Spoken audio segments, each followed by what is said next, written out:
cold, rainy day here in central Alabama, so it's a perfect greenhouse day. Today I'm going to be starting herb seeds from our Hoss Medicinal Herb Seed Collection. So get you a cup of hot tea, get cozy, and let's talk about herbs today. We partnered with Hoss Tools last year and came up with 2 medicinal herb seed collections. We have the Deluxe and the Premier. And when you order these collections, you also get these cool plant stakes. These things probably will last a lifetime. Now the label might not, but the plant stake will last forever. And you get these informational cards with each collection. And they just give you a little bit of information about each one of the herbs, when to plant, some growing instructions, medicinal uses listed right here. So these are like little flashcards, and they're very, very handy to have. I know many of you ordered these collections last year, and you probably have some seeds left over that you can sow again this year. And if you haven't ordered your collections, it's still not too late. You can still start these herb seeds because we can plant them on up into April, May. So we've got plenty of time to get these seeds started. I'm a little later than what I would like to have been, but we still have plenty of time. So if you haven't ordered your seeds, I will put a link in the description of this video that you can click on and take you right over to these collections at Hoss Tools, and you can order these. So today we're gonna start sowing these seeds, and I'm gonna tell you a little bit about each one of them. Okay, let's start with the Premium collection. Let's start with Motherwort, or Leonoris cordacea, and it's also referred to as the lion's tail, and because of the flowering stalks look like a lion's tail. So this herb is also the herb for mothers because it's been used to aid in childbirth, postpartum depression, menstrual cramps. It helps relieve stress and anxiety. So the medicinal uses is it's an antioxidant, anti-inflammatory, anti-anxiety, nervine, diuretic, diaphoretic. So Motherwort needs some cold temperatures, so it needs the cold stratification process, and I did just that. I wet a paper towel and had it in the refrigerator for a few weeks. So the seed should be ready to plant. It's been exposed to the cold temperatures for a little while.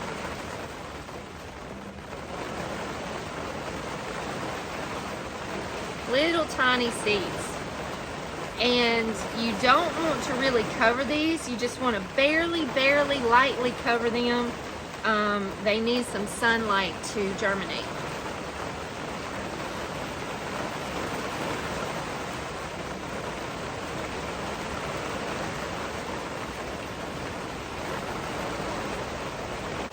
Motherwort is a very bitter herb, so the best way to use this, I think, is to make a tincture out of it.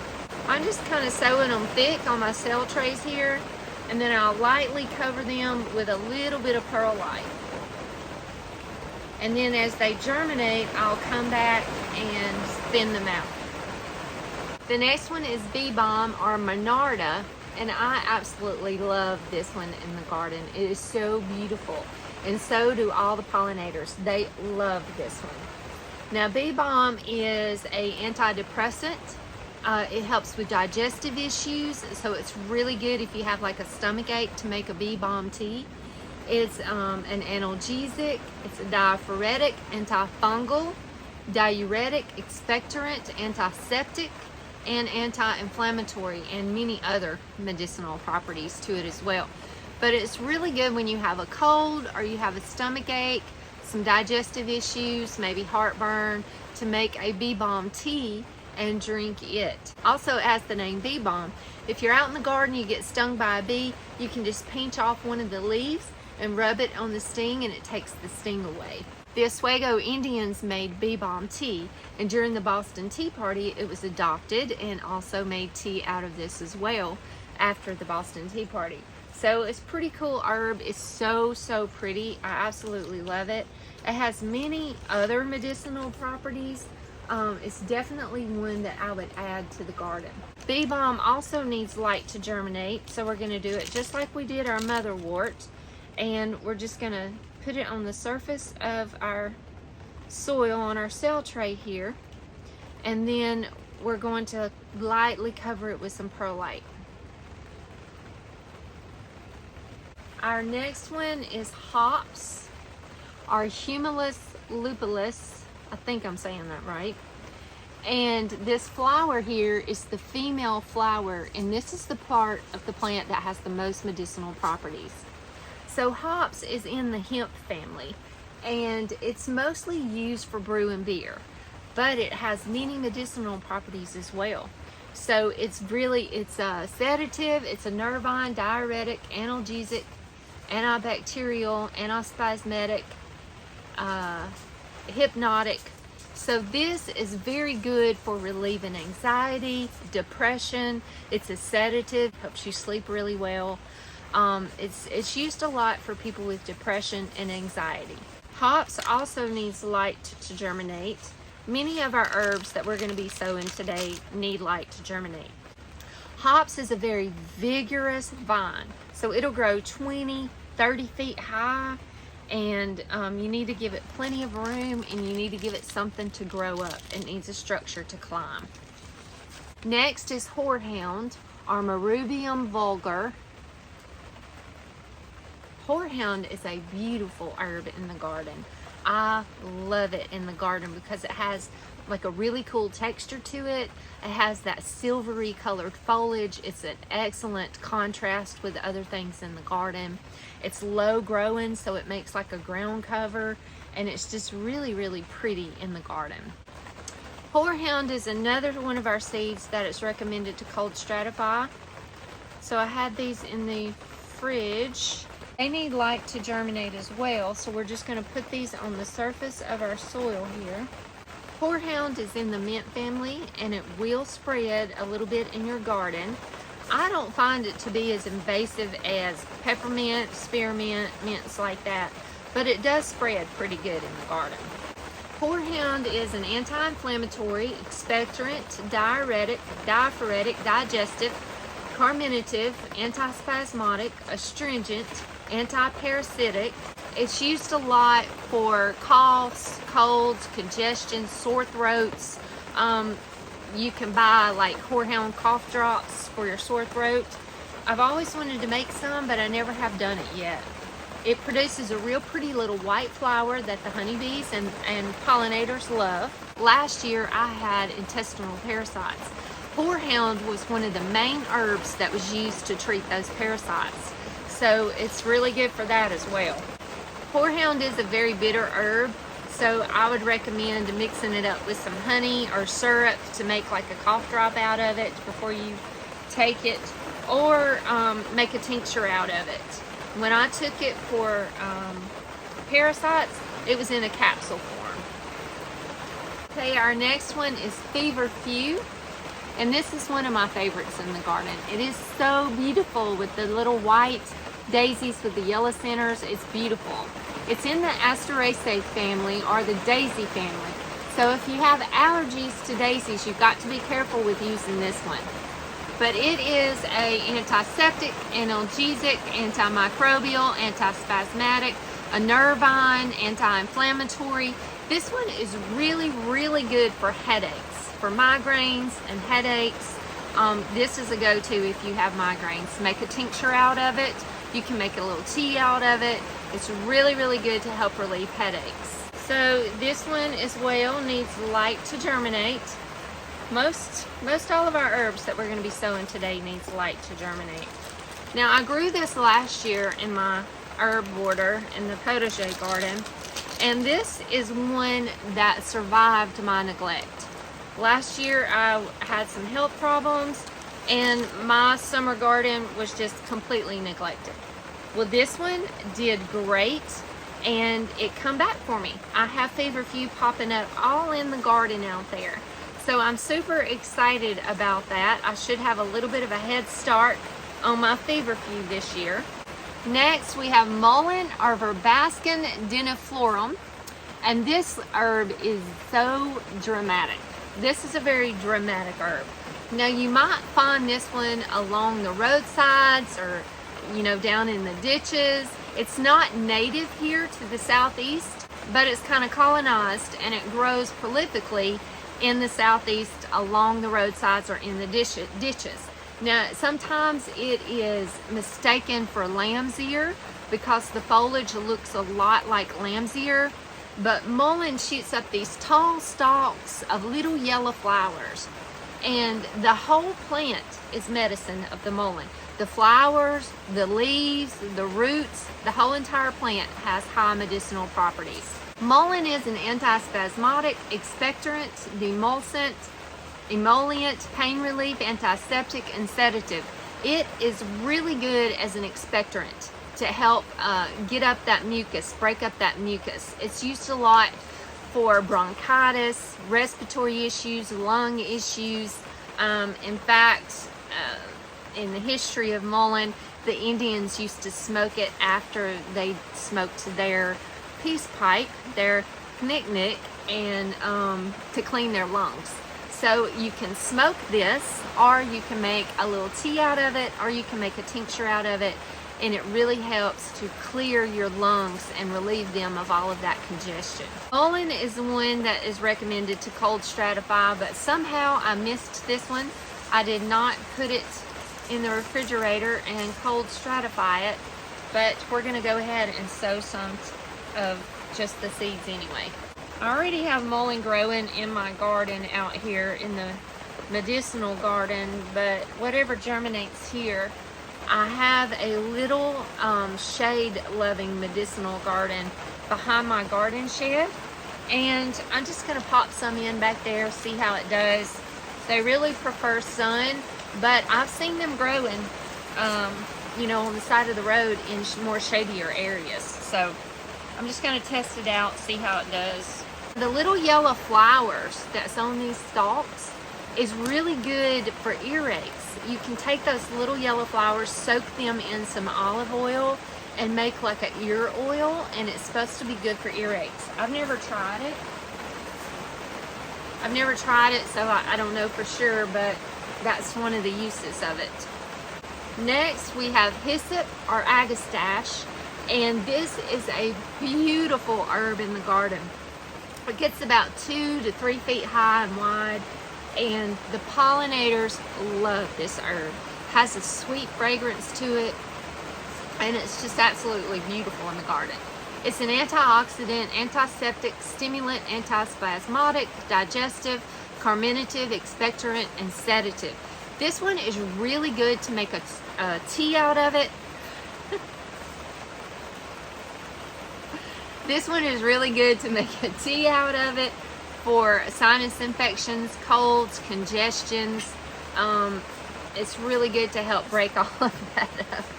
I see you, bud. I see you. Silly dog.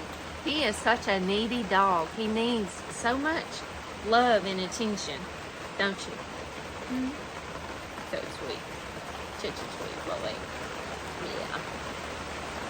I've already started my hyssop seeds. I started them probably about 3, maybe 4 weeks ago now. So these are already up and going good. There was a few herbs that I just started one day because I had room for them. And hyssop and yarrow are the 2 that I started. But when you're sowing your hyssop seeds, just remember that they need light to germinate as well. The next one on our list is yarrow or Achillea millefolium. This is such a lovely herb in the garden too. The foliage on it has like a feathery, ferny, feathery type foliage, and the blooms is like a little umbel shaped bloom. So lovely. It attracts a lot of predatory insects, wasps, and little predatory insects that like to eat the bad guys. It attracts a lot of pollinators. It's just a beautiful, beautiful herb. Now yarrow, there's so many different kinds of yarrow, different colors of yarrow. There's Parker's Gold, which is this bright yellow. There's summer berries with pastel colors. There's red. There's all different colors. But the white one, the white blooms, are the ones that have the highest medicinal properties. This is the Achillea millefolium. The other ones also have medicinal properties, but the white, the millefolium, is the one that has the highest medicinal properties. So if you're growing it for medicinal purposes, grow this one. Now this is an antispasmodic, anti-inflammatory, digestive, astringent, diaphoretic, carminative, diuretic, and it's styptic. This helps stop bleeding. So what I like to do is take the yarrow leaves and flowers and I dry them and then I crush them up. I keep them in a jar, and if we have a cut or a wound or bleeding anywhere, you can just take it, kind of wet that ground up herb down a little bit, put it on your wound, and it will heal it up, stop the bleeding, and help heal it pretty quickly. If it's a really deep wound or a deep cut, you don't want to do that, because it'll heal up the surface of it before it actually heals, you know, the deep part of the wound. But it's a great one just to stop bleeding on little minor cuts. It's really good for digestive issues. It's good for urinary tract issues. I mean, the list goes on and on with yarrow. And you can use all parts of this plant, the flowers, the leaves, the roots. This is one that is a definite in the garden and in your medicine cabinet. So yarrow is another one that needs light to germinate, and I've already started these seeds as well. This is my yarrow. I started it about 3 or 4 weeks ago too. So I've already got these up and going good, but you're not too late. You still have plenty of time to do this. So just remember, when you're sowing your yarrow seeds, they need light. So put them on the surface of your soil and then just barely cover them. And last, for the premium collection, we have Catnip or Nepeta or Nepeta. This is another lovely one in the garden. Super strong too. Mine's made it all through the winter and had foliage the whole time. It's just beautiful. It has those beautiful little lavender flowers. The foliage is like a silvery gray foliage. Pollinators and beneficials love catnip. It is a favorite in the garden and in the medicine cabinet. It is antibacterial, lymphatic, nervine, diaphoretic, antimicrobial, antifungal, sedative, digestive. This one, I love to take catnip, chamomile, and lemon balm and honey and make a little sleepy time tea out of it. It just helps to relax you. It helps with any congestion or sinus issues, and just helps you to have a really good night's sleep. So catnip, a must in the garden. And it's a lovely combination with other plants in the garden because of that foliage cover and color and those little lavender blooms. Catnip is another one that it is suggested that you cold stratify. Somehow I missed that and I didn't do it. So we're just going to sow the seeds anyway. I have a lot of this in the garden, so I got a feeling I'm going to be sharing a lot of these herbs with my friends because I already have a lot of these in the garden. But I just wanted to sow these seeds with y'all today so that we could do it together and we could talk a little bit about each herb. Again, it needs light to germinate like all of our others. Still have plenty of seeds. I got my collections last year and I'm gonna have seeds for a while. Okay, so we got all of our premium medicinal herb collection is sown. Now we're going to move on to our deluxe collection. Okay, we have, let me get my other flashcards. Okay, let's look at who's first. Roselle hibiscus is first. Okay, Roselle. It's a tricky one because Roselle is a little bit of a tricky one because it is a tropical plant and we can't put it in the garden until the soil warms up. It's a lot like, it's in the hibiscus family. It's a lot like your okra and hibiscus. They need warmer soil before you can plant them. Well, they also need, it's about the daylight hours when they start blooming. So when they start blooming, we have just a little window of time before we get frost around here. And sometimes we make it and we end up getting the blooms in the calyx before our first frost, and sometimes we don't. The past 2 years, I've had these beautiful, gorgeous, big roselle plants, and they just start blooming and just about to start forming their calyx, and then we get a frost and I lose them all. I've even tried covering them and protecting them one year, and they didn't make it. But I will keep trying to grow them, and hopefully it's going to work out right this year, and I'll be able to harvest a lot of my roselle. This is roselle, Hibiscus sabdorifa, and it is so beautiful in the garden. Now it gets really big. It gets about 6 feet tall and probably that wide.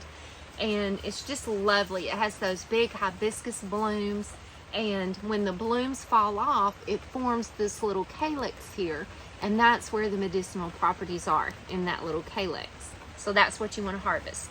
And then you can make teas out of it. You can make like Kool-Aid. It's kind of like Kool-Aid for kids. You can make jam, jellies, you can make wine. Sheila at Haas Tools makes a delicious wine out of her roselle. She shared some with us one time, so good. Roselle is antimicrobial, anti-inflammatory, antioxidant, astringent, diuretic, digestive, antibacterial, antidepressant, antiseptic. A lot of great medicinal properties in this, and it tastes really good when you make a tea out of it as well. So these seeds, these roselle seeds, we're actually going to cover these. So these are not one that needs light to germinate. We're going to want to just stick it in the soil, press it in the soil, and then just cover it back up. You don't need many of these.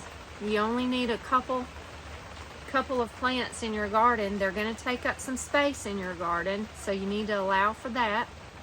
And you know, 1 or 2 plants is going to produce a lot of calyx. I'm so hopeful this year that I'm actually going to be able to harvest some roselle. Next is holy basil, or Ocimum tenuiflorum, also known as tulsi. And this herb is an awesome herb. It makes a delicious tea.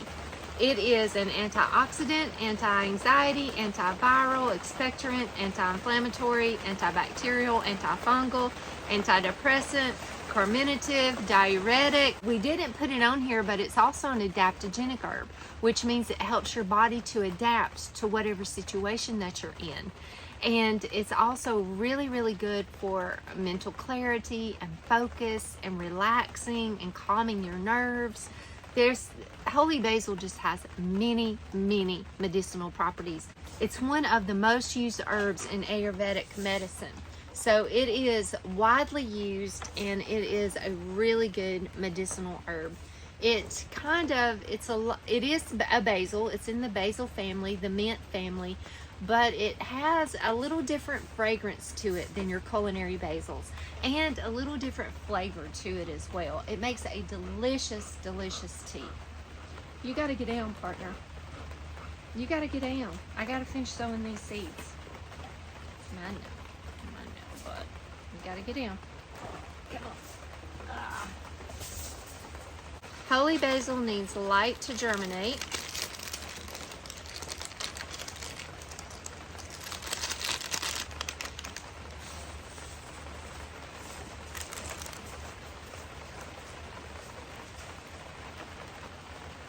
Next is chamomile, or chamomile, and this is one of my favorite herbs. I don't ever want to have to be without chamomile. I love it. I make a sleepy time tea with this quite often, and it is one of my favorite herbs. It is in the daisy family, so if you have an allergy to the Asteraceae family, you need to be cautious of that. But it's an antipyretic, anti-inflammatory, soothing pain relief, antispasmodic, antimicrobial, antibacterial, anti-anxiety, carminative, sedative, digestive, antifungal.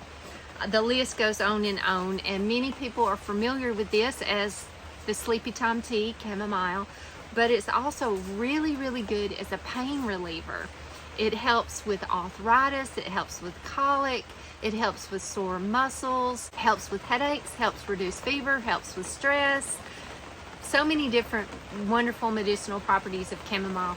It has this lovely, lovely fragrance. It's like an apple, like a sweet apple fragrance, and you can just be walking in the garden and get a whiff of it.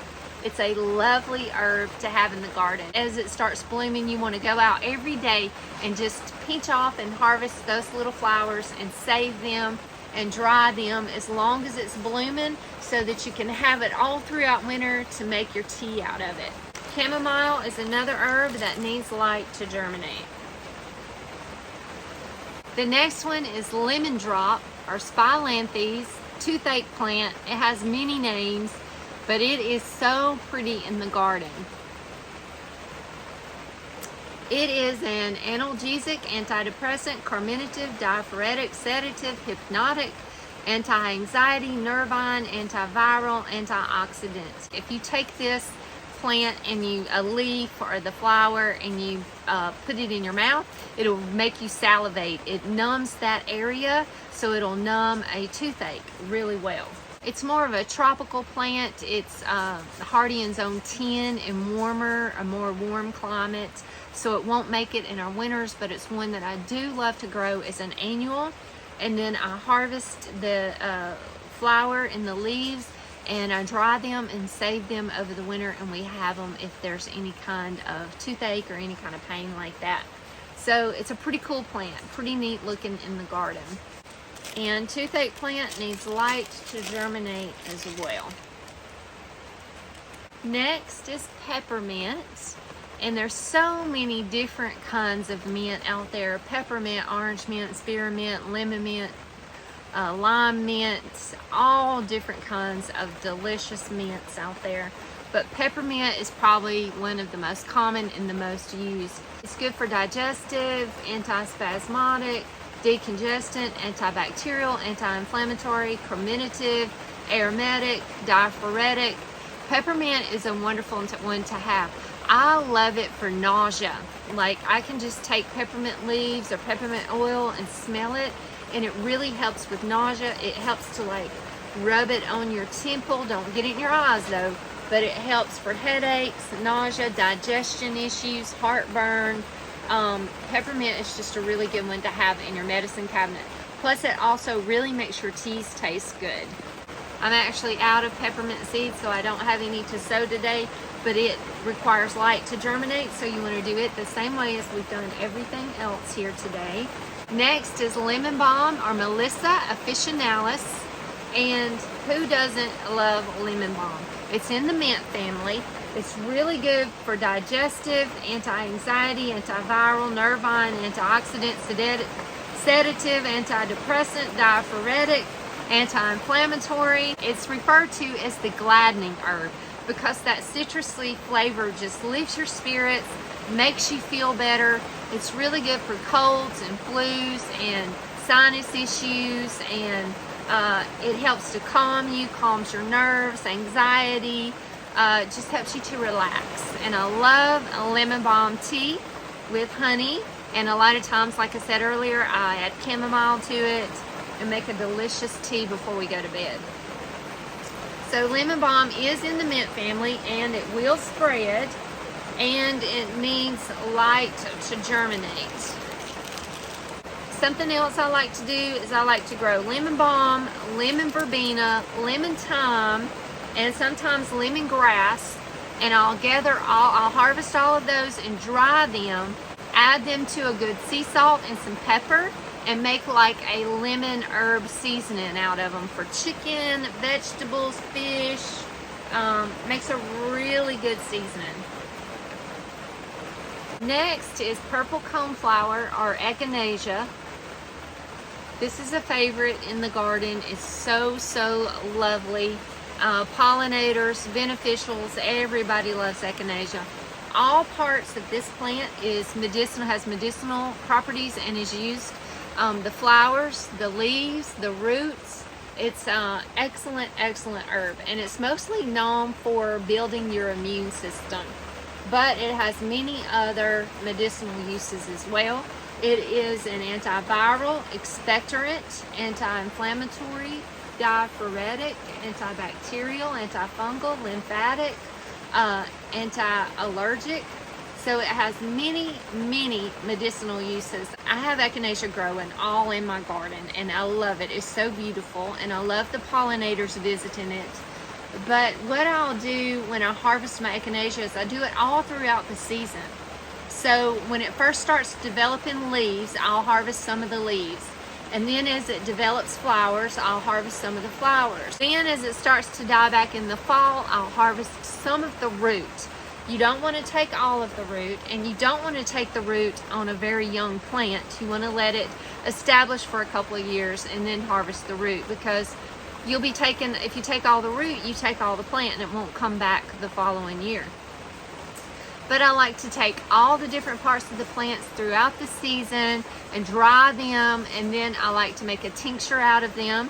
And we have the tincture all winter to use whenever we feel a cold or something coming on. An echinacea tincture is really more effective if you start taking it when you feel something coming on, when you feel a cold or a sore throat. If you just start taking it immediately, then it'll help to combat it and knock it out before it develops. Echinacea is a must in the garden, and it is a must in the medicine cabinet. Now, I've already started some of my echinacea seed. I have tons in my garden. I really don't even need it, but I went ahead and started a few more anyway. I started them about 3 weeks ago, and this is the stage that they're at now. Echinacea is one of the seeds that you need to cold stratify. It germinates better if it's subjected to some cold temperatures first, and it needs light to germinate. So we want to sow it just like we've sown most all of our other seeds. Next is calendula, Calendula officinalis. Another one of my favorites in the garden. It's so beautiful. Pollinators love it, and it's just gorgeous. It makes a bold, beautiful statement in the garden. It's antioxidant, anti-inflammatory, antispasmodic, antimicrobial, antibacterial, antiviral, antifungal. So many good medicinal properties to this.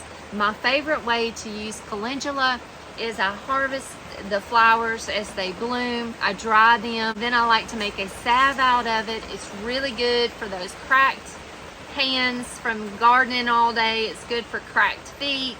It's just really, really good for skin issues, and so many great medicinal properties in this calendula. So I've got a bunch of different kinds of calendula. Today we're going to sow the Prince mix, which is in the collection, in our deluxe collection here. Calendula seeds are a little bit larger, so I do like to cover them. I'll just put them in and cover, not thick, but I do like to cover them a little bit more with the soil than we would a lot of your other seeds here. I'm going to be sowing a lot more calendula. I just wanted to start these with y'all today. But I have calendula all over the garden. Excellent companion plant to plant alongside of your vegetables, fruit, whatever, because it attracts so many wonderful pollinators to the garden. Next is Passionflower. This is the coolest flower. It's kind of like outer space looking, but it's so pretty. This is a beautiful vine. It would make a lovely arbor or trellis. I have it growing on my fence along my medicinal border. I planted it last year. It's growing really well down my fence. It hasn't bloomed yet, but I'm hoping this year I'll get some blooms from it. So it is an antidepressant, digestive, analgesic, antispasmodic, diuretic, nervine, anti-inflammatory, hypertensive, sedative. It's native here in the southeast. It's hardy in zones 6 to 11. Like I said, it is a vigorous vine. You need something for it to be able to climb on. And it has a lot of good medicinal properties. It's good as a sedative to help you sleep, helps calm your nerves, good for stress, good for headaches. I have never used Passionflower medicinally, but I do plan on using it as as soon as it starts blooming this year. You can use the leaves and the flowers of this. A beautiful, beautiful vine. And the pollinators, hummingbirds, love it. So it is recommended that Passionflower be cold stratified, and I did not do it. So we're just going to try to sow them anyway. Actually, I did do it, and I sowed some earlier, but they didn't come up. So we're just going to try it without the cold stratification process. They do need to be covered. So we need to cover them with about 1/4 inch of soil. Not very much, but do lightly cover them. Next is sage, or Salvia officinalis, and this is just the common garden sage. And most of us probably are familiar with sage. It's used a lot in culinary purposes, for adding to sausage, for adding it to our turkeys or stuffing in Thanksgiving, and it's real common as a culinary herb. But it also has a lot of great medicinal properties. It is an antiseptic, anti-inflammatory, antispasmodic, astringent, demulcent, expectorant. It's really good to make a tea with this, and it helps to break up congestion that you might have from a cold or cough. It's been known as a grounding herb, just to help you stay grounded, stay calm, relaxed. It helps with stress and anxiety, digestion issues, colds, flus, sinus infections. So you can make a tea using sage and help with all of those issues. Really beautiful in the garden. It has this silvery green foliage to it, and it puts up these beautiful purple blooms. Pollinators love it, beneficial insects love it. Excellent companion plant with so many different things in the garden. Just lovely in the garden. Sage needs light to germinate. This is our last one in our deluxe collection. So we have now sown all of our medicinal herbs together and talked a little bit about them. I just barely didn't even cover the surface of everything there is to know about these lovely herbs. This was just a little basic information about each herb, what they're used for, a little basic information about what they're used for, and how to start these seeds. But I'm hopeful that throughout the garden season this year, as our herbs grow, as they bloom, and as we harvest them, that I will be able to talk to y'all more about these lovely herbs. We talk about their uses, how to use them, how to make tinctures and salves, and all of the things with these herbs. So I'm hopeful we're going to be able to do that together this year and grow our own medicine together. Now we have some really cute merchandise that says that, grow your own medicine. And you can go to our spread shop and look at those and purchase something if you'd like. We got t-shirts, coffee cups, aprons, all kinds of cute stuff. So you can go check out our merchandise shop and see those items. And I just wanted to tell you that, you know, I've given you some medicinal information about these herbs, but always, always, always talk to your doctor before you ever use any of these herbs, because they could interact with some medication that you're taking. You may have a reaction to something. I'm not a doctor, I'm not a herbalist or a pharmacist, so I'm asking that you please do your own research and speak to your physician before you use any of these herbs. Also, I want to give you a little resource. This is one of my favorite herb books. This is called The Healing Garden by Juliet Blankenspore. And I love this book. It's so beautiful, and it has so much wonderful information in it. I have a lot of favorite herb books that I always refer to, that I read and that I learn from. So everything that I've learned about herbs, I've mostly just self-taught. I've read a lot of books, done a lot of research, and been growing them for a long time. I have a very sweet friend who is my herb mentor, Debbie Boudelier, and she has a PhD in herbalism, and she has a lot of knowledge. So I've learned a lot from her, I am a student with the Herbal Academy.